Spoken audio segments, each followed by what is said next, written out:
Hey everyone, it's Mr. Hollywood, and today I'm gonna compare the 1987 Running Man to the 2025 Running Man. Now, before I give you what I like more, feel free to share what you like more down below in the comments.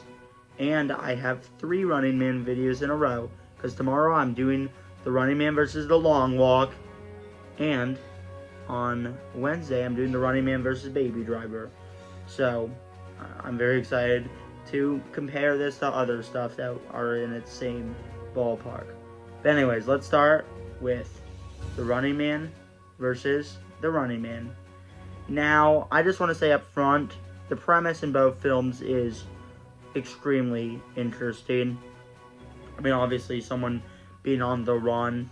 I mean, but obviously they do. I mean, have in a lot of ways still very different premises. Where for the 1987 Running Man, it was just if you could survive the night. With I mean, you don't really have that much room for error. But in this one, it's if you survive 30 days, and you can go anywhere, but you're just gonna have the whole nation hunting you down. Now, I mean, the premise does get you glued into the screen from the get-go, which I think is great when you're telling a story like this to keep your audiences engaged. Now, which one do I think was more engaging overall? I thought, I mean, they're both pretty engaging, but I actually thought the new one was easily more engaging. I really feel like with the new one, I just felt hooked in just right away. And like, I mean, to be fair, for the 1987 one, I felt hooked in right away as well.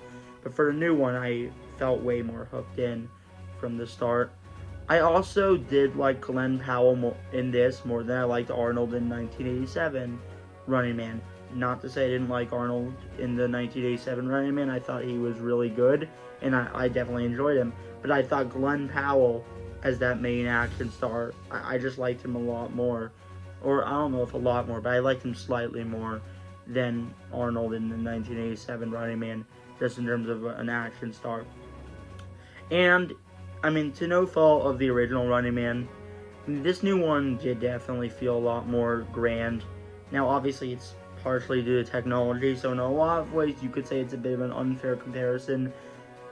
But I would even kind of say for its time, it kind of looks better as well, even if you like have the X factor. And this is not even me just talking about visuals. I'm just talking about like the scope and how grand the story feels, because I feel like both films are trying to be very ambitious.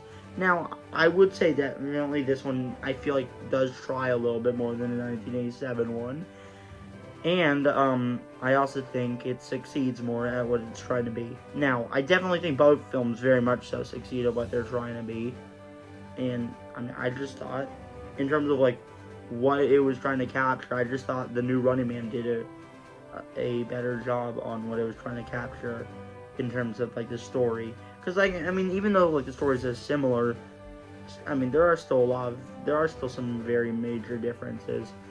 Now, I also thought just the acting and the action overall was just a lot better in the new one.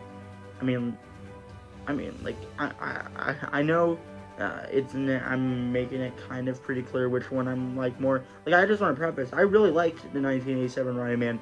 I thought it was a really good movie. I definitely enjoyed it. I thought Arnold did a good job. I thought it was very entertaining. I thought the action was very good for the most part. But I do think this new one does improve on a lot of those aspects. And I mean, by the end, I felt a lot more satisfied with the new Running Man movie. Overall, they are both very good Stephen King adaptations. I would even say they're both great Stephen King adaptations of The Running Man. I think, the 1987 one was good, just kind of a good, you could say like small level action film, but I don't know if I would say it's a small level. It definitely is trying to be very grand, and I do think it mostly succeeds at it. Yeah, there's definitely probably things that don't hold up the best, but overall, though, I still really liked the 1987 Running Man. However, I thought this new one did improve on a lot of those aspects, and I very much so felt satisfied with Running Man when it ended. So, overall, as much as I liked the 1987 Running Man, I definitely like the 2025 Running Man more. So it is, in my opinion, the superior Running Man movie. However, both movies are ones that I do recommend checking out if you haven't. Now, thanks for watching. Feel free to share which Running Man you liked more down below in the comments. And I'm honestly not going to really get into spoilers for Running Man until I do my third video when I, in a row, talking about Running Man when I compare it to Baby Driver. I'm definitely going to go in a little bit more spoiler territory in that. Now, thanks for watching. Feel free to share which one you liked more down below in the comments. And don't forget to vote for the picture fan voting. Now, thanks for watching, and peace out.